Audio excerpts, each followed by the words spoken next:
Welcome again to our session. चलिए start करते हैं हमारा ये सेशन। हमारा जो पहला क्वेश्चन है वो है world's first scientoon book entitled bye bye corona was released by Anandiben Patel. She is the governor of which state? तो हमारे जो ऑप्शंस हैं वो हैं मध्य प्रदेश, उत्तर प्रदेश, गुजरात और बिहार। आपकी जो किताब है बाय बाय कोरोना, जो कि पहली साइंटून बुक है, इसका अनावरण आनंदीबेन पटेल ने किया है। तो ये गवर्नर है किस स्टेट की? तो इसके आंसर की अगर हम बात करें तो इसका जो आंसर है वो है एमपी प्लस उत्तर प्रदेश, यानी ए और बी आपके दोनों ही ऑप्शंस हैं। आनंदीबेन गवर्नर है यूपी की, प्लस इनके पास एडिशनल चार्ज है मध्य प्रदेश का। इसके अलावा ये गवर्नर रह चुकी हैं गुजरात की भी। अब अगर हम इस पुस्तक की बात करें तो इसके जो लेखक हैं उनका नाम है डॉक्टर प्रदीप श्रीवास्तव नाम है उनका। इसके अलावा ये सीनियर प्रिंसिपल साइंटिस्ट हैं कहाँ? CDRI, जो कि सेंट्रल ड्रग रिसर्च इंस्टीट्यूट कहाँ के? लखनऊ के। और इस पुस्तक का वो पब्लिश किया है विज्ञान परिषद ने इसे पब्लिश किया है। तो ये तो बात हो गई इस प्रश्न की। आते हैं हमारे अगले प्रश्न की तरफ। हमारा अगला प्रश्न कहता है the Indian institute of technology Kanpur, IIT Kanpur and the Archaeological Survey of India have signed an agreement with two institutions of which country seeking restoration and protection of historical monuments? आपका जो आर्कियोलॉजिकल सर्वे ऑफ इंडिया है और आपका जो IIT Kanpur है, इसने किस देश के दो इंस्टीट्यूशंस के साथ एक अग्रीमेंट साइन किया है आपके जो हिस्टोरिकल मॉन्यूमेंट्स हैं, जो उनके प्रोटेक्शन के और रिस्टोरेशन के लिए? तो इसके अगर हम ऑप्शंस की बात करें तो हमारे जो ऑप्शंस हैं वो हैं USA, Russia, Italy and France. तो इसका जो सही आंसर है वो है आपका इटली। तो इटली के जो दो इंस्टीट्यूशंस हैं उन्होंने एग्रीमेंट साइन किया है with IIT Kanpur and archaeological survey of India. इसके अलावा हम आर्कियोलॉजिकल सर्वे ऑफ इंडिया की बात करें तो इसका जो हेडक्वार्टर है वो स्थित है न्यू दिल्ली में, और इसके जो डायरेक्टर जनरल हैं उनका नाम है बी विद्यावती। ठीक है, तो ये तो बात हो गई इस प्रश्न की। आते हैं हमारे अगले प्रश्न की तरफ। This is important. Panna National Park has been declared as the UNESCO Biosphere Reserve. Panna National Park is situated in which state? Panna national जो आपका पार्क है इसे बायोस्फीयर रिजर्व के रूप में घोषित किया गया है इसके द्वारा, यूनेस्को के द्वारा। तो ये पार्क किस स्टेट में स्थित है? हमारा जो पहला ऑप्शन है Jharkhand, next is Madhya Pradesh, then we have Uttar Pradesh और फिर गुजरात। हम इस क्वेश्चन की बात करें तो in India we have 18 biosphere reserves, 18 biosphere reserves हैं, जिसमें से 11 को आपका यूनेस्को द्वारा बायोस्फीयर रिजर्व के रूप में घोषित किया गया है भारत ने। और जो अभी जिसको घोषित किया गया है वो है पन्ना नेशनल पार्क। अब अगर हम इसकी बात करें तो जो पन्ना नेशनल पार्क है ये आपका स्मॉलेस्ट बायोस्फीयर रिजर्व है, और जो लार्जेस्ट बायोस्फीयर रिजर्व है इंडिया का वो है गल्फ ऑफ मन्नार। इसके अलावा जो पहला जो था जिसे यूनेस्को ने इस लिस्ट में शामिल किया था वो था आपका नीलगिरी बायोस्फीयर रिजर्व, जो कि आपका तमिलनाडु में है। इसके अलावा अगर हम पन्ना नेशनल पार्क की बात करें तो ये कहाँ स्थित है? तो ये आपका सिचुएटेड है इन मध्य प्रदेश, ये मध्य प्रदेश में स्थित है। इसके अलावा अगर हम यूनेस्को की बात करें तो जैसा कि आप जानते हैं यूनेस्को क्या है आपका? United Nations Education Scientific and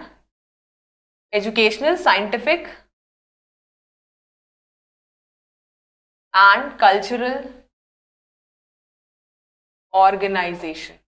ठीक है, फिर से बोल देती हूँ मैं, United Nations Education Scientific and Cultural Organization, जिसका की मुख्यालय स्थित है in Paris, which is capital of France. तो ये आपका फ्रांस में स्थित है। इसके अलावा अगर हम यूनेस्को की बात करें तो इसमें 193 मेंबर्स हैं और इसका जो इस्टेब्लिशमेंट ईयर है वो है 1971।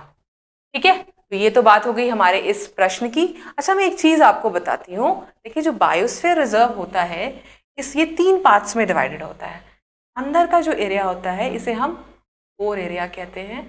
देन जो इसके बाद का एरिया होता है इसे हम बफर जोन कहते हैं, कोर जोन कहते हैं, ये बफर जोन होता है आपका। और जो तीसरा वाला एरिया होता है इसे हम ट्रांजिशन एरिया कहते हैं, ट्रांजिशन जोन कहते हैं। देखिए, जो कोर एरिया होता है ये स्ट्रिक्टली प्रोहिबिटेड एरिया होता है। इसमें ये एक तरह से प्रोहिबिशन होता है नो ह्यूमन एक्टिविटी का। इसमें किसी भी तरह की मानव क्रिया या मानव सेटलमेंट या ह्यूमन सेटलमेंट नहीं किया जा सकता है। तो ये एक प्रोहिबिटेड एरिया होता है। उसके बाद नेक्स्ट होता है आपका बफर जोन। बफर जोन में छोटी मोटी ह्यूमन एक्टिविटीज़ अलाउड होती हैं, जैसे कि टूरिज्म है, फिशिंग है, या फिर ग्रेजिंग, आपके जो एनिमल्स हैं उनको चराया जा सकता है। इसके अलावा हम हमारे तीसरा जोन जो आपका ट्रांजिशन जोन, इसे हम मैनिपुलेशन जोन भी कहते हैं। मैनिपुलेशन, इन्हीं नामों से जाना जाता है, मैनिपुलेशन जोन भी कहते हैं। तो इसमें ह्यूमन एक्टिविटीज़ अलाउड होती हैं, क्रॉपिंग है, फॉरेस्ट्री है या ह्यूमन सेटलमेंट है, ये अलाउड है। तो कोर जोन प्रोहिबिटेड होता है, बफर जोन में छोटी मोटी एक्टिविटीज अलाउड होती है, और जो आपका तीसरा आपका जो ट्रांजिशन या मैनिपुलेशन जोन है इसमें आपका ह्यूमन सेटलमेंट अलाउड होता है। आते हैं हमारे अगले प्रश्न की तरफ, जो कि है world vegan day is observed on. Vegan day हम कब सेलिब्रेट करते हैं? 1 नवंबर, 5 नवंबर, 3 नवंबर या फिर 4 नवंबर को। इसकी अगर हम बात करें तो आपका जो 1 नवंबर है उसे हम वर्ल्ड वीगन डे के नाम से जानते हैं। वीगन का मतलब होता है कि आप प्लांट से जो हमें प्रोडक्ट्स मिलते हैं सिर्फ उसी डाइट को फॉलो करना के तहत जो एनिमल प्रोडक्ट्स होते हैं जैसे मिल्क है, एग है या जो डेयरी प्रोडक्ट्स हैं उनका भी प्रयोग। इसके अलावा अगर हम 5 नवंबर इसकी बात करें तो ये भी जान लीजिए 5 नवंबर को हम वर्ल्ड सुनामी अवेयरनेस डे के नाम से भी जानते हैं। देखिए, मैं सब नहीं बताऊंगी, जो आपका इम्पोर्टेंट है सिर्फ उनके बारे में बात कर लें। वर्ल्ड सुनामी अवेयरनेस डे 5 नवंबर को किया जाता है। ये फोकस करता है ऑन अर्ली वार्निंग्स, सुनामी से पहले वार्निंग्स, और टू मिनिमाइज जो डैमेज कॉज बाय सुनामी, जो आपका डिस्ट्रक्शन होता है ह्यूमन लाइफ या प्रॉपर्टी का, उसे रोका जा सके। तो उसके अगेंस्ट अवेयरनेस के लिए ये दिन आपका सेलिब्रेट किया जाता है। इसके अलावा ऑन 5 नवंबर आपकी जो बर्थ एनिवर्सरी है किसकी? भूपेन हजारिका, असम से बिलोंग करते हैं, famous music director, composer, singer, actor, journalist. तो इनका भी इनकी जो जयंती है वो 5 नवंबर को हम सेलिब्रेट करते हैं। Yashvardhan K Sinha has been appointed as the new dash of India. Yashvardhan K Sinha को भारत के किस पद पे नियुक्त किया गया है? तो chief election commissioner, chief information commissioner, RBI governor या इंफॉर्मेशन कमिश्नर।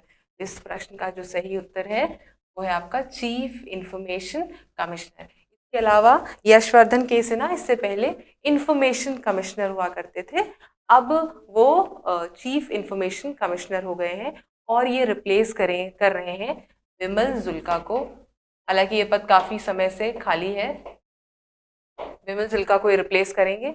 इसके अलावा अगर हम चीफ इंफॉर्मेशन कमिश्नर की बात करें, ये जो पद है आपका ये 12 अक्टूबर 2005, ठीक है, 2005 में इस पद का गठन किया गया था। इसके अलावा देखिए, आप ऑप्शन में देख पा रहे होंगे चीफ कमिश्नर, तो हमारे जो चीफ इलेक्शन कमिश्नर का नाम है सुनील अरोरा, ठीक है, अरोरा नाम है उनका।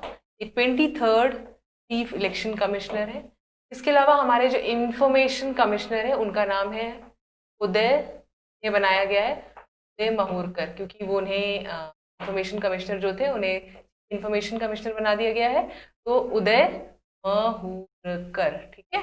इसके अलावा इनके बारे में एक बात और बता दूं, उन्होंने एक बुक लिखी है, पीएम नरेंद्र मोदी का नाम है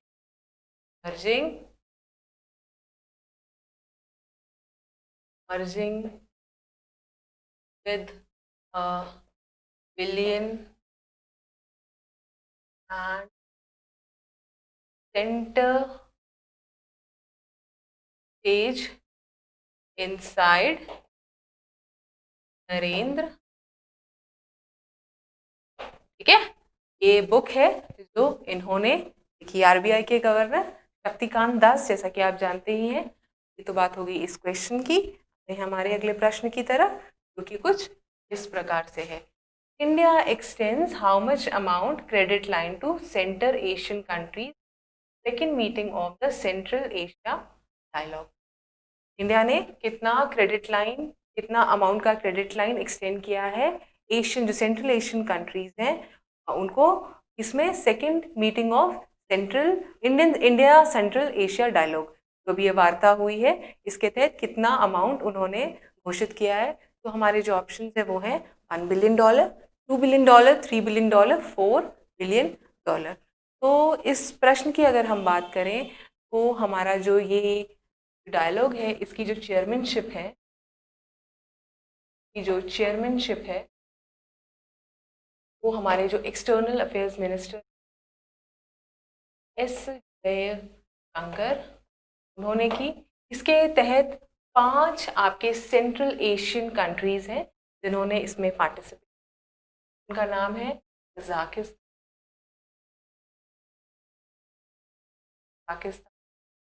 we have तजाकिस्तान,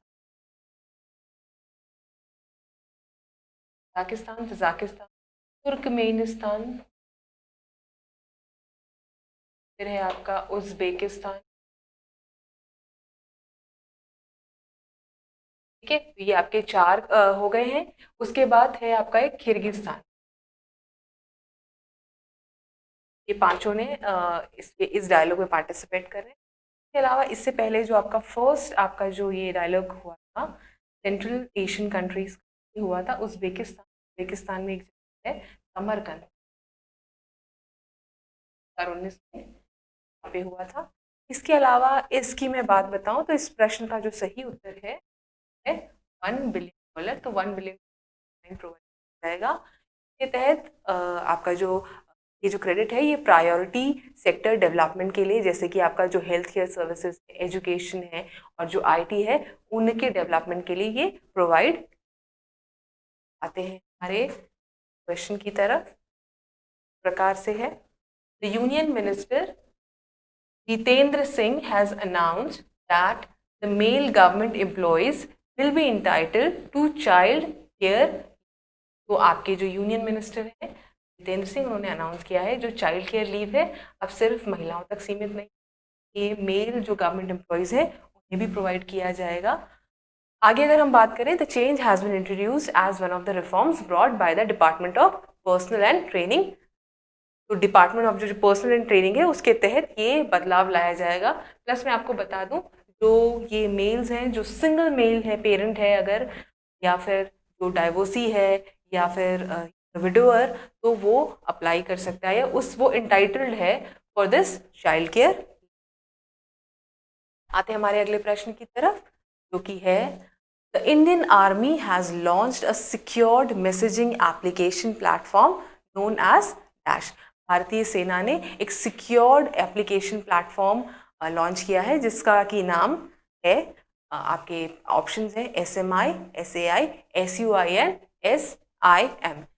का जो सही उत्तर है वो है B option, which is SAI। ये देखिए, मैं बी ऑप्शन अंडरलाइन कर देती हूँ, SAI। तो ये सिक्योर्ड एप्लीकेशन फॉर इंटरनेट, इसका फुल फॉर्म है सिक्योर्ड एप्लीकेशन फॉर इंटरनेट। तो ये मैसेजिंग एप्लीकेशन है जो लॉन्च किया है इंडियन आर्मी ने, जो कि एंड टू एंड या इंक्रिप्टेड, आप इसके तहत आप मैसेजेस या वीडियो कॉल्स सेफली कर सकेंगे। तो ये तो था हमारा आज का सेशन।